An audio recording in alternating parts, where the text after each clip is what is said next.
The driver headed toward our undercover camera is about to get caught in a trap. Here we go, here we go. That's an unmarked cop pulling out of his hiding hole. It's just another day on the I-75 service drive, and Hamtramck police are having a field day. Ticket after ticket after ticket. It's no wonder the speed limit here is 25 miles an hour. 25 on a freeway service drive? That's like shooting fish in a barrel, and people feel like it's a setup. We watched Gary Payne give police an earful and later tracked him down for an interview. What do you think's going on here? I think they're doing it just for the money. Just for the money. Geraldine Frutel also got popped on the service drive. She says it was her first moving violation in 40 years. I think that the economy is all messed up these days, including the city and whatever, and they just trying to get people money. Folks feel like they're getting hammered again when they show up for court in Hamtramck. You'll see why in a minute. And we'll expose what one local reporter calls Hamtramck's dirty little secret. Now back to that 25-mile-an-hour service drive. Is this fair to people? Of course not. Traffic laws and traffic enforcement procedures should be based entirely on safety, never on revenue. Jim Walker is with the National Motorist Association, a group that represents drivers like you and me. 25 is not logical, and I would think it's probably also technically not legal. And Walker is not the only one saying that. I'm not aware of anything that would give that 25 any enforceability. Lieutenant Gary Meggie heads up the Traffic Services Division for the Michigan State Police. He took a 25-mile-an-hour spin down the Hamtramck service drive after 7 Action News called with questions about the speed limit. It didn't feel natural. It didn't feel reasonable. It didn't even feel safe. Meggie says 25 on a wide-open stretch of road like this is potentially dangerous. You will increase incidents of tailgating, lane changing, frustrated driving. All of those actions can lead to a crash. Lieutenant Meggie says 25-mile-an-hour speed limits are meant for narrow residential streets and densely packed commercial strips. He says by state law, cities are supposed to do traffic studies to justify their speed limits. Hamtramck hasn't done one. And while this speed limit has been there for years, the buck right now stops with Bill Cooper, Hamtramck's city manager and acting police chief.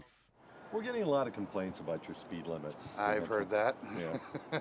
Happens from time to time. Cooper insists they set their speed limits to keep people safe, and they rely on the state and county to determine what the limit should be. But we drove service drives all over Metro Detroit. We didn't find one with a 25-mile-an-hour limit like Hamtramck. And the state told us they have no control over speeds on the service drives. That's up to the municipality, in this case, the city of Hamtramck. Really? Yeah, and we couldn't find another 25 anywhere in Metro Detroit on a service drive. Well, we'll go ahead and take another look at it. You know, maybe 25 is a little slow. But it's not just the freeway service drive. Nearly every street in Hamtramck is 25. This industrial stretch of Holbrook and this wide section of Joseph Campo are 25.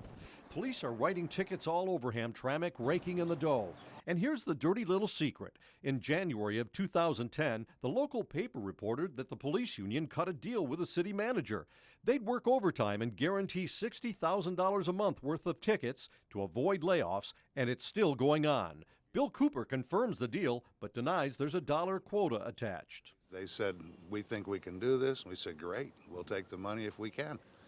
So they've delivered, and we can't argue with it. They delivered all right. According to public records, Hamtramck police wrote nearly $1.4 million worth of tickets in 2010. That's $114,000 a month. They've been averaging just over $74,000 a month this year. And ticketed drivers claim they get squeezed when they show up for court. They get called into a room one at a time out of our camera range where they're face to face with the officer who wrote the ticket. Drivers say the cop offers to lower the ticket to a no-point impeding traffic if they agree to pay on the spot, and they feel pressured to do it.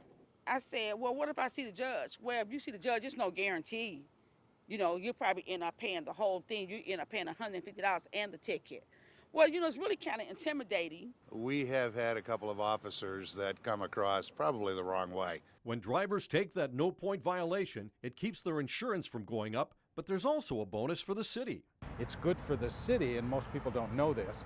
If you can write a ticket for a local ordinance instead of a state law on speed limits, then the city gets to keep a much larger percentage of the take. You get to keep more of the money if it's a no-point violation, too.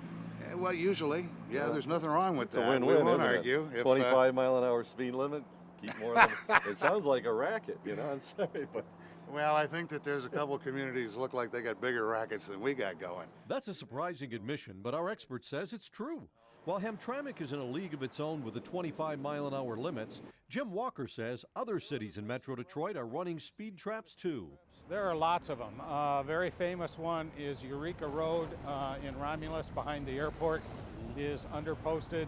It nabs a lot of unwary visitors to Detroit. You pick up the rental car, come out onto Eureka, and bang, they got you.